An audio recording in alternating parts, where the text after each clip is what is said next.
Well, Senator, I'm really concerned because when you mentioned that weapons, or should I say machetes and other light weapons were taken away from, confiscated, as you put it, from that village, do you have direct response on if that actually happened? Did somebody confide or tell you that that happened as a proof? Yes. Yes, I was reliably informed that that operation took place. They went from house to house in search of machetes and other related weapons like that. But like I said, I'm not at all saying that keeping weapons, guns, and destructive things like that anywhere justifiable. No, that's what I'm saying. But if you had the, if the security apparatus had the desire to do that, I thought it should have been, it should be done on both sides. But I've not had where they were able to go and confiscate weapons from the other group. And that's why I'm saying that I think that it's not acceptable, it's wrong, it shouldn't have happened. If it was going to happen at all, it should have been done, on both sides. So if this was premeditated, as suggested by you, if this was premeditated, an attack, then what should the authorities be doing now? For instance, the governor of Plateau State, Lalong himself, and I know that you have the army formation also there in, I think, very close to Guam. I'm not really sure now, but I stand to be corrected. But what should the authorities be doing, knowing that this actually was premeditated? Yeah, well, you see, I've just given you an information that I was told happened. So I think the government should get its antenna of investigation towards that, because if that really happened, and then we'll have the curfew coming in and we'll have the attacks. Clearly, I totally agree with you that it was kind of premeditated. But like I said, it's subject to investigation.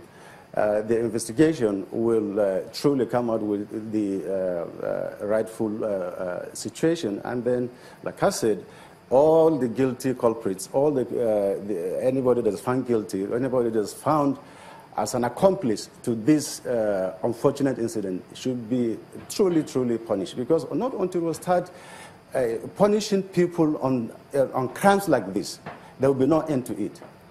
And I've told you... I'm just, pardon me to jump in. When you said that you were reliably informed that they ransacked and confiscated weapons or machetes on one side, that should have happened on the other side, but you don't have information if at all it happened on the other side, and we can't exactly authenticate whether or not that happened, because we also will get across to them and find out what exactly happened.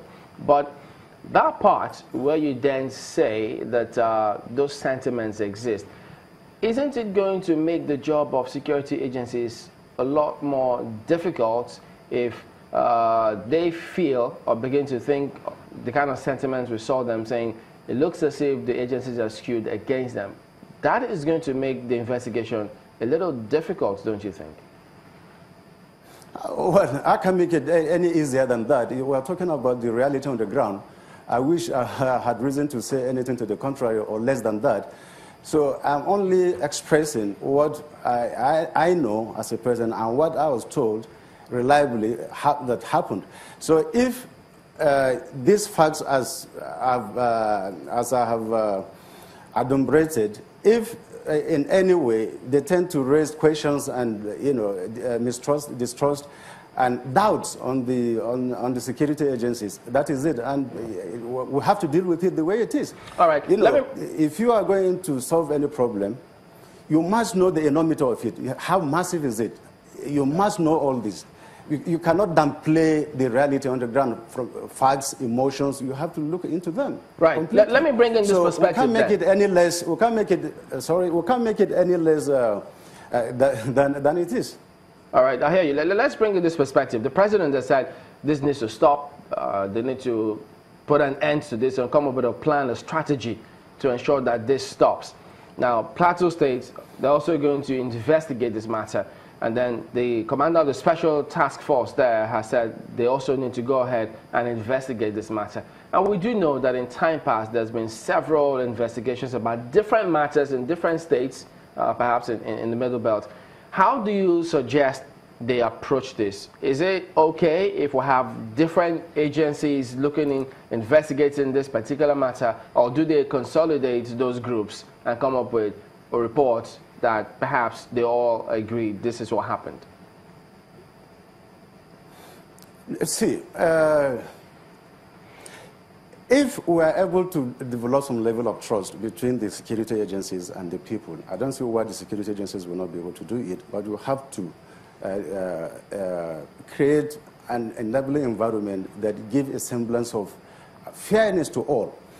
See, one of the major problems that I have come to realize over time is that one of the basic things that is lacking in this country is that we have always failed to project. The capacity of projectability is lacking. If we have a government in the past and the immediate previous ones who will have projected that, look, very soon there will be a lot of technology advancement. Population is exponentially increasing. You have the Fulanis who are itinerary by nature. You cannot curtail or disturb or even kill their culture. Yes, preserve that. But we must coexist. We must exist with existing technology. We must contend with the exponential population that is booming. So how does the Fulani move with his cows and cattle within this scenario? Let me give you a practical instance. I'm happy your colleague who is sitting in the center said that he fairly knows the area that this thing is happening.